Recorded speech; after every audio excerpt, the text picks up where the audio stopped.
Ya, bismillahirrahmanirrahim. Assalamualaikum warahmatullahi wabarakatuh.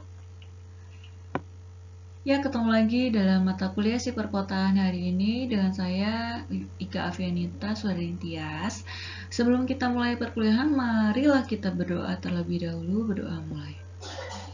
Materi kali ini adalah pemetaan persebaran dan prediksi jumlah penduduk. Kalau minggu lalu kita sudah belajar tentang studi kualitas permukiman, kemudian SIK perkotaan untuk bidang sosial ekonomi, dan sekarang kita akan belajar tentang SIK perkotaan untuk kependudukan. Ini skip aja ya.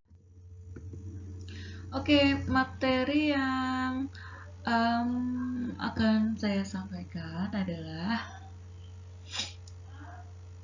tentang pengertian SIK perkotaan untuk kependudukan, kemudian berbagai permasalahan dari bidang perkotaan, kemudian manfaat atau arti pentingnya, langkah menghitung proyeksi penduduk, contoh perhitungan, dan aplikasinya dalam sistem informasi geografis. Kemudian nanti kita finally di kesimpulan. Oke, pengertiannya seperti yang telah kita pelajari sebelumnya, bahwa sistem informasi geografis ini merupakan tools yang mampu melakukan data input, kemudian memanipulasi data, kemudian manajemen data, dan kemudian kita akan memperoleh ke output data yang berupa dalam bentuk spasial. Salah satu data yang bisa digunakan ini adalah data kependudukan, dan kali ini kita akan konsen dalam bidang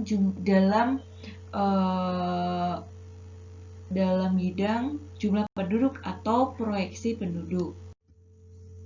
Nah, kita flashback kembali ke tentang pengertian kependudukan itu sendiri, atau kata lainnya adalah demografi. Ayo, masih ingat nggak kuliah praktikum geografi dan sosial ekonomi geografi pendudukan dan sosial ekonomi. Di sana salah satu yang kita pelajari adalah tentang kependudukan. Nah, kependudukan itu apa sih? Kita flashback lagi. Kependudukan itu adalah hal ihwal yang berkaitan dengan jumlah, struktur, umur, jenis kelamin, agama, kelahiran, perkawinan, kehamilan, kematian, persebaran, mobilitas, dan kualitas serta ketahanannya yang menyangkut politik, ekonomi, sosial, dan budaya. Jadi berhubungan dengan data-data tersebut yang berkaitan langsung dengan kondisi penduduk itu sendiri. Oke, jika sekarang apa sih permasalahan kependudukan terutama di negara kita nih, di Indonesia? Nah, kondisi kependudukan di Indonesia ini sangat heterogen ya, sangat bermacam-macam karena ditinjau dari baik dalam bidang geografisnya, sosial, ekonomi, politik, dan budayanya. Misalnya kepadatan penduduk yang tidak merata, kemudian lokasi-lokasi yang berbeda dengan karakteristik berbagai macam antar daerah dan budaya, baik itu secara geomorfologi, secara budaya, adat istiadat, dan yang kedua permasalahannya adalah adanya Sustainable Development Goals pada tahun 2030 yang nanti kita akan cek isinya apa sih di SDGs 2030 ini. Nah, ini adalah data tentang kondisi kependudukan di Indonesia, dan ternyata bahwa Indonesia ini adalah negara yang memiliki jumlah penduduk yang tinggi atau high population ya, yang termasuk dalam top 10 most population countries. Ini data pada tahun 2019 bulan Juli dalam websitenya census.gov atau United States Census. yaitu sensus tentang kependudukan secara internasional ya di seluruh dunia. Yang pertama adalah Cina, yang kedua adalah India, yang ketiga adalah United States, dan yang keempat adalah Indonesia. Nah, apa sih kaitannya dengan Sustainable Development Goals ini? Dan ternyata SDGs tahun 2030 yang telah disepakati oleh berbagai negara anggota dari United Nations atau PBB itu pada bulan September 2015 di New York telah menghasilkan kesepakatan tentang SDGs ini yang mencakup 17 poin dalam pencapaiannya. Nah, untuk kependudukan ini ternyata masuk dalam poin 11 tentang penduduk dan city ya, perkotaan. Isinya apa? Sustainable city ya, dan human and sustainable city, yang artinya adalah make city and human settlement inclusive, safe, resilient, and sustainable. Nah, ini termasuk dalam bidang kependudukan, ini bisa masuk di poin ini ya, tentang keberlanjutan manusia dan ke perkotaan ya. Di sini ada keywordnya adalah city and human. Oke, jadi manfaatnya apa sih mempelajari perkotaan untuk kependudukan? Yang kita bisa menjadikan salah satu contohnya itu adalah dengan melakukan proyeksi penduduk ya. Nah, manfaatnya ini untuk perencanaan kependudukan yang lebih baik dan berkelanjutan sehingga mampu meningkatkan kesejahteraan penduduk. Nah, mencari data jumlah penduduk. Nah, gimana sih cara melakukan proyeksi penduduk? Ini juga berhubungan dengan mata kuliah yang telah kalian ambil sebelumnya. Ayo, masih ingat kan tentang perhitungan proyeksi penduduk? Kalau nggak ingat, kita review lagi nih, kita ingat-ingat lagi nih. Stepnya gimana sih cara ngitung proyeksi penduduk itu?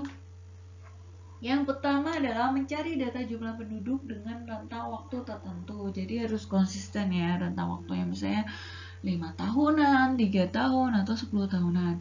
Kemudian yang kedua adalah menghitung pertumbuhan penduduk, di mana nanti ada perhitungan akar pangkatnya bisa menggunakan kalkulator saintifik, atau kita bisa cek di desmos.com. Kemudian yang ketiga adalah menghitung proyeksi penduduknya, dan keempat melakukan klasifikasi. Yang kelima masukkan dalam data atribut sistem informasi geografis, dan yang keenam dapat diaplikasikan secara terpadu dengan lebih. Jadi ini pengembangannya ya. Nah, untuk rumus proyeksi penduduk itu sendiri yang rumus untuk dapat memperkirakan jumlah penduduk pada tahun tertentu ini bisa menggunakan rumus ini. PN sama dengan P0 kurung buka kurung tutup 1 tambah R pangkat N, dengan keterangan PN ini adalah jumlah penduduk pada tahun N, P0 jumlah penduduk pada tahun awal, kemudian R adalah angka pertumbuhan penduduk, kemudian yang ke N adalah jumlah waktu antar PN dan P0. Nah, ini contohnya nih. Masih ingat kan rumusnya itu? Sekarang kita back to contoh. Di sini saya ada data tentang tabel perhitungan proyeksi penduduk daerah istimewa Yogyakarta. Saya cek datanya, dan ternyata ada data jumlah penduduk per kabupaten kota pada tahun 2003 dan 2018, yang kemudian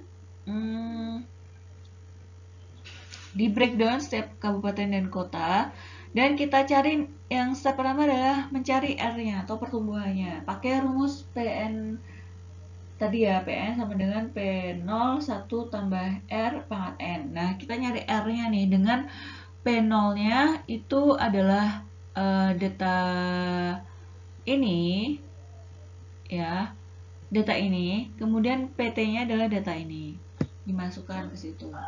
Kemudian kita cari R-nya, ketemu, kemudian untuk perhitungan akar pangkatnya bisa pakai Desmos ya.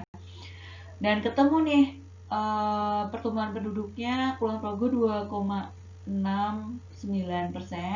Bantul 3,94%, Gunung Kidul 1,69%, Sleman 4,81%, dan Jogja 0,37%. Jadi berdasarkan pertumbuhan penduduk ini yang paling tinggi adalah Kabupaten Sleman ya. Nah, kemudian setelah ketemu area, maka kita bisa memproyeksikan sesuai tahun yang akan kita cari. Tentu saja tahunnya sesuai dengan interval N-nya ya, selisih tahunnya. Yang kali ini kita menggunakan selisih 5 tahun. Jadi tinggal masukin rumus aja. P0-nya berapa, PT-nya berapa, PT-nya berapa, kita cari PT, terus kemudian P0-nya adalah tahun terakhir, berarti kita pakai ini ya. Kemudian kita masukkan ke rumus, kemudian ketemu deh ini untuk tahun 2023, dan nanti seterusnya kita bisa cari dan seterusnya. Jadi kalau sudah ketemu R-nya ini, kita udah tinggal proyeksiin aja per 5 tahunan ya. Berarti kita bisa proyeksiin 2023, 2028, dan seterusnya. Untuk memudahkan tampilan secara spasial, kemudian step selanjutnya adalah kita bisa melakukan klasifikasi. Yang pertama, caranya gimana? Penentuan banyak kelas intervalnya dengan rumus Stargers ya. Kita cari kelas intervalnya berapa dengan data pengamatan 5 data kan. Nah, itu ternyata diketahui klasifikasinya 3,3. Jadi 3 kelas ya. Jadi kita akan membagi 3 kelas. Setelah kita dapat tahu bahwa akan dibagi 3 kelas, kita menentukan interval kelasnya dengan rumus nilai tertinggi kurang nilai terendah dibagi 3 atau jumlah interval kelasnya nih contohnya. Nah, seperti yang di sini udah ketemu intervalnya itu sekitar, setelah saya hitung intervalnya itu adalah sekitar 6.000 sekian. Nanti kalian bisa dicoba sendiri. Kemudian kita masukin berdasarkan klasifikasinya, ketemu deh tinggi, rendah, sedangnya kelasnya mana aja. Nah, dari sini. Terus kalau udah tahu setiap kabupaten ini tinggi, rendah, sedangnya, kita tinggal aplikasikan dalam ini. Saya kasih contoh ya. Salah satu contoh paper yang bisa digunakan untuk referensi pemetaan penyebaran dan prediksi jumlah penduduk ini adalah papernya Yuni Rahayu ya di Journal of Information System Engineering and Business Intelligence tahun 2016 volume 2 nomor 2. Nah, nanti kalian tinggal membuat proyeksinya, terus nanti ini bisa diaplikasikan pakai WebGIS ya. Nah, kesimpulan dari kuliah ini adalah yang pertama adalah sistem informasi geografis merupakan teknologi geospasial dalam menerima, menyimpan, mengolah data secara spasial yang dapat bermanfaat untuk perencanaan perkotaan. Yang kedua, kondisi kependudukan merupakan hal penting yang dapat menentukan kemajuan bangsa. Yang ketiga, berbagai tantangan dan tujuan dalam bidang kependudukan tertuang dalam SDGs 2030.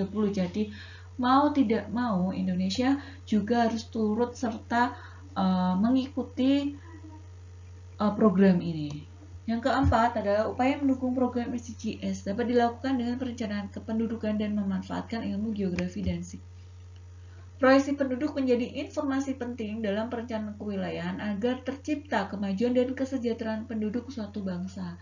Nah, ini kalau misalnya tahu prediksinya, proyeksi penduduknya, maka kita bisa menentukan kira-kira penggunaan lahannya bagaimana, kemudian untuk kebijakan-kebijakan ekonominya seperti apa, kemudian fasilitas umum yang harus disediakan apa, baik itu transportasi, baik itu pusat-pusat pendidikan, kemudian permukiman untuk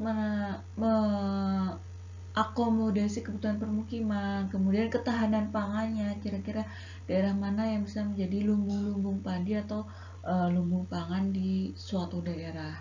Nah, ini adalah kuliah kita hari ini tentang perencanaan pemetaan persebaran penduduk, proyeksi penduduk dengan menggunakan proyeksi penduduk, dan kita bisa mengaplikasikan dengan WebGIS ya. Kalian juga udah belajar sendiri kan di mata kuliah tersendiri dalam mata kuliah WebGIS. Jadi silahkan kalian explore lagi dan untuk ilmu ini yang ternyata bidang kependudukan itu juga bisa diaplikasikan dalam si perkotaan.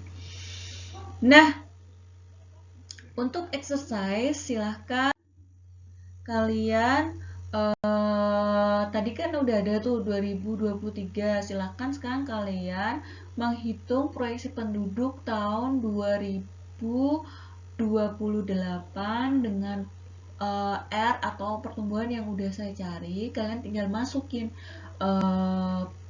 formulanya, rumusnya, kemudian kalian hitung dan berapakah pertumbuhan penduduk 10 tahun ke depan tahun 2028. Silahkan hitung, kemudian kalau udah hitung silahkan kalian share hasilnya di Google Drive atau melalui WhatsApp juga bisa. Nah, sekian perkuliahan kita hari ini. Jika ada pertanyaan, jika ada yang aku masih kurang paham, bisa kalian tanya langsung di WhatsApp pribadi saya. Oke, terima kasih guys. See ya. Assalamualaikum warahmatullahi wabarakatuh.